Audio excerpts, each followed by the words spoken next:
कंटाळा येत नाही, म्हणजे किमान एवढे तरी विद्यार्थी मॅडम आमच्या कार्यक्रमाला आता असतातच. म्हणून सर्वप्रथम मी सर्वांचं कौतुक करतो, खूप खूप अभिनंदन करतो. मुलं पण तेच चेहरे मला दिसतात, त्यांना कंटाळा येत नाही.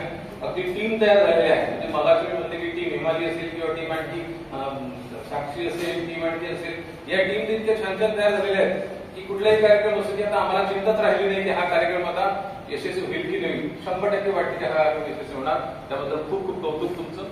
दुसरं कौतुक मला या निमित्ताने आपल्याला करायचं आहे ते म्हणजे असं की जेवढे काही ऍक्टिव्हिटीज आपल्या इथे होत आहेत त्या ऍक्टिव्हिटीज म्हणजे प्रत्येक वेळेस माळी सर असतील, इंग्रज सर असतील, इंग्रज मॅडम असतील किंवा सगळे प्राध्यापक असतील, प्रत्येक वेळी प्रत्येक विद्यार्थी आणि विद्यार्थिनीला सूत्रसंचलनाची संधी देतात. आणि आश्चर्याची गोष्ट अशी आहे की प्रत्येक विद्यार्थिनी म्हणजे ती परदेशी असेल किंवा ऋतुजा असेल किंवा साक्षी असतील किंवा आणखी विद्यार्थी असतील, स्टेजवर आल्यानंतर सूत्रसंचलन इतक्या सराईत पद्धतीने करतायत की जवळ काही अनेक वर्षापासून संचलन करताय काय असं आपल्याला वाटत असते त्यांच्या बोलण्यातून. आणि ही एक प्राचार्य म्हणून माझ्यासाठी अत्यंत गर्वाची आणि स्वाभिमानाची गोष्ट आहे की माझ्या महाविद्यालयातले विद्यार्थी विद्यार्थिनी स्टेजवर इतकी प्रभावी पद्धतीने बोलू शकतात.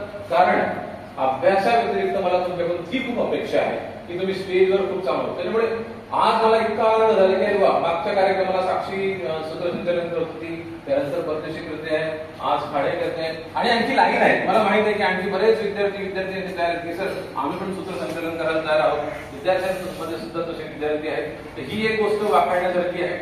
तिसरी गोष्ट अशी आहे की विद्यार्थी मित्रांनो, इंगळे सर आपल्या प्रत्येक कार्यक्रमामध्ये उपस्थित असतात आणि इतके छान छान व्हिडिओज ते तयार करून एक युट्यूब चॅनल त्यांनी तयार केलेलं आहे. ते युट्यूबवर आपल्या सगळ्या लिंक टाकत असतात. ही साधी गोष्ट नाहीये. एखाद्या कार्यक्रमाला त्याचं शूटिंग करणं, त्यातही ते व्यवस्थित करून घेणं, त्यातही ते म्हणजे प्रकल्पाला पब्लिश करणं, ही सगळी मेहनत इंग्रज प्रत्येक कार्यक्रमामध्ये करत असतात. आणि कुठल्याही प्रकारचा म्हणजे कमीपणा न वाटता एक विद्यार्थ्यांसाठी असेल किंवा महाविद्यालयासाठी असेल ही भावना त्यांच्या मनामध्ये आहे. आणि म्हणून ते या सगळ्या गोष्टींना अत्यंत म्हणजे खूप काळजीपूर्वक करत असतात. लगेच कार्यक्रम झाला की त्याच्या अर्धा-पाऊण तासाने मला ती लिंक आलेली असते, ते सगळ्या गोष्टी आलेल्या असतात.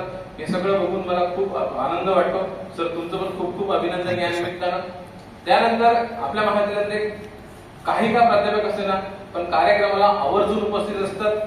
कुठलाही कार्यक्रम असतो ते बसतातच कार्यक्रमाला. म्हणून कार्यक्रमाला जे प्राध्यापक बसतात त्या सर्व प्राध्यापकांचं सुद्धा मी मनपूर्वक अभिनंदन करतो.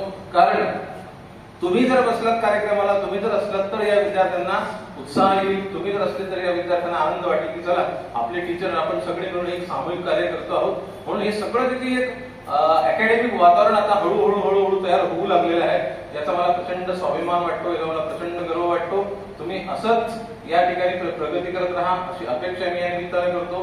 पुढच्या वेळेस एखादा कार्यक्रम असेल तर मला असं वाटते माळी सरांची अशी लाईन लागली पाहिजे, इंग्रज सरांची अशी लाईन लागली पाहिजे, इंग्रज मॅडम कशी विद्यार्थी आहेत की माझं नाव संचलनामध्ये घ्या, एखाद्याला म्हटलं पाहिजे की माझं आभार प्रदर्शनामध्ये घ्या.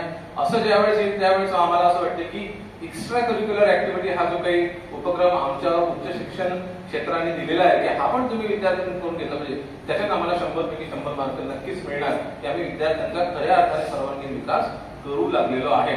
आणि ही खूप चांगली गोष्ट आहे की आता विद्यार्थी पुढे येऊ लागलेले आहेत, न भीता न घाबरता. नाही ते विद्यार्थी खूप घाबरतात या वयामध्ये. आणि आता जर तुम्ही बोलू लागले तर नक्कीच तुम्हाला मोठे झाल्यानंतर स्टेजची भीती तुमच्या मनामध्ये अजिबात राहणार नाही. तर ही या सगळ्या गोष्टी मला फक्त आवर्जून बोलायच्या होत्या. कारण मी विसरून गेलो तर मला नंतर खूप वाईट वाटते की आपण मुलांसमोर बोललो नाही. म्हणून या सगळ्या व्यक्तींचं मी कौतुक करतो. बेटी बचाव बेटी पढावच्या संदर्भाने मॅडम तुम्हाला सांगताय. फक्त आपल्याला सुरुवातीला माहिती आहे की सुरुवातीच्या काळामध्ये एक छान म्हण होती की पहिली बेटी धनकी बेटी असं म्हणायचं. म्हणजे मुलीला लक्ष्मी साक्षात मानायचे. आणि नंतरच्या काळामध्ये काय लोकांमध्ये विकृत मानसिकता हळूहळू येऊ लागली आणि मग मात्र नंतरच्या सगळ्या गोष्टी घडल्या. तर मुलगी असणं हे किती महत्वाचं आहे.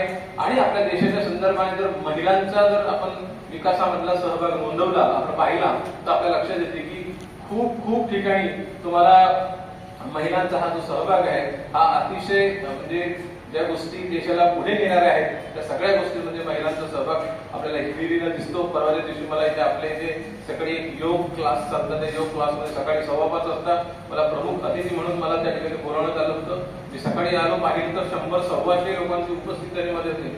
तिथे सुद्धा तेच चित्र दिसलं सर की 80 महिला होत्या आणि 30 एक काहीतरी पुरुष होते त्याच्यामध्ये. म्हणजे बघा आपण विनाकारण या सगळ्या गोष्टी काय कशा आहेत मला माहित नाही, पण महिलांचा सहभाग तुम्ही कुठेही बघा. मी त्या महिलांना तेच म्हणालो की सगळ्या महिलांना माहित आहे की घरी गेल्यानंतर आपल्या हातामध्ये जे म्हणजे जे काम येणार आहे तर झोपेपर्यंत ते काम काही आपल्या हातून जाणार नाही. पण एवढं सगळं माहित असताना सुद्धा सकाळी 4 वाजता उठून इथे येऊन त्या योग प्रशिक्षणामध्ये किंवा योगाच्या त्या कार्यक्रमामध्ये सहभागी होण्याची, म्हणजे कुठल्याही क्षेत्रात तुम्ही महिलांना टाका त्या मागे हटत नाही. कुठल्याही क्षेत्रात तुम्ही महिलांना टाका त्या कधी त्याचं मागे फिरत नाही. म्हणजे कुठेही रिझल्ट लागू द्या, कोणत्याही क्षेत्रात रिझल्ट लागू द्या, तुम्हाला पहिलं नाव महिलांचं दिसते, पहिलं नाव मुलींचं दिसते की पहिली मुलगीच आली. मग ती नीट असो, सेट असो, नेट असो, आणखी कुठल्याही परीक्षा असू द्या, हे खूप एक चांगलं चित्र आपल्या डोळ्यासमोर आहे. म्हणून मुलींच्या संदर्भाने ज्या काही सगळ्या गोष्टी आहेत मॅडम आपल्याला सांगणार आहेत. मॅडम आपल्या सगळ्यांच्या विनंतीला मान देऊन या ठिकाणी आल्यात. तसं एनएसएस विभागाच्या वतीने त्यांचा आभार, पण ऍज अ प्रिन्सिपल म्हणून मी सुद्धा मॅडमचे खूप खूप आभार मानतो.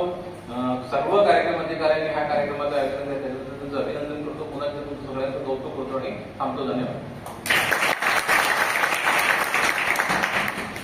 धन्यवाद सर.